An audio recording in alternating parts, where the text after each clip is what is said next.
ಮುನಿರತ್ನ ಅವ್ರ ವಿಚಾರ ವಿಚಾರ ನೋಡಿ, ಇವೆಲ್ಲ ಯಾವ ರೀತಿಯಾಗಿ ಭಾರತೀಯ ಜನತಾ ಪಾರ್ಟಿ ಡ್ರಾಮಾ ಕಂಪನಿ ಥರ ವರ್ತನೆ ಮಾಡ್ತಾ ಇದೆ. ಏನೋ ಒಂದು ಘಟನೆ ಆಗಿದೆ, ಅದಕ್ಕೆ ಪೊಲೀಸ್ ಕೂಡ ಅರೆಸ್ಟ್ ಮಾಡಿದ್ದಾರೆ. ಯಾವ ಉದ್ದೇಶದಿಂದ ಮಾಡಿದ್ದಾರೆ ಅದು ಗೊತ್ತಾಗ್ತದೆ.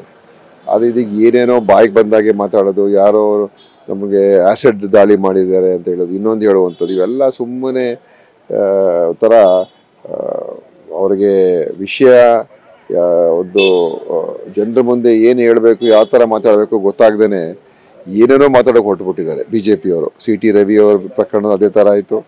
ಇದರಲ್ಲೂ ಕೂಡ ಮುನಿರತ್ನ ಪ್ರಕರಣದಲ್ಲೂ ಕೂಡ ಇವರಂತೂ ಇನ್ನೂ ಅದನ್ನು ಹುಚ್ಚುಚ್ಚಾಗಿ ಮಾತಾಡ್ತಾ ಇದ್ದಾರೆ. ಇದೆಲ್ಲ ಅವರ ಹಿಂದೆ ಏನೇನಾಗಿದೆ ನಾನು ಅದರ ಬಗ್ಗೆ ಪುನರಾವರ್ತನೆ ಮಾಡೋಕ್ಕೆ ಹೋಗೋದು. ಮುನಿರತ್ನ ಮೇಲೆ ಯಾವ ಕೇಸ್ ಇದೆ, ಏನಾಗಿದೆ, ಏನು ಘಟನೆ ಆಗಿದೆ ಅಂತ.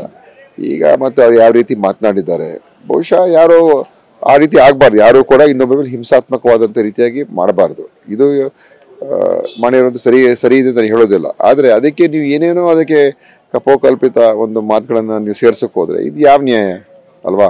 ಸುಮ್ಮನೆ ಎಲ್ಲ ಕೂಡ DK ಶಿವಕುಮಾರ್, DK ಸುರೇಶು, ಪಾಪ ಹೆಣ್ಮಗಳು ಯಾರು ಕುಸುಮ ಅವ್ರನ್ನ ಅವ್ರ ಬಗ್ಗೆ ವ್ಯಂಗ್ಯವಾಗಿ ಮಾತಾಡೋದು, ಅವರೇನೋ MLA ಆಗಿಬಿಡ್ಬೇಕಂತಿದ್ದಾರೆ. ಏನು ಇವೆಲ್ಲ ಮಾತುಗಳು?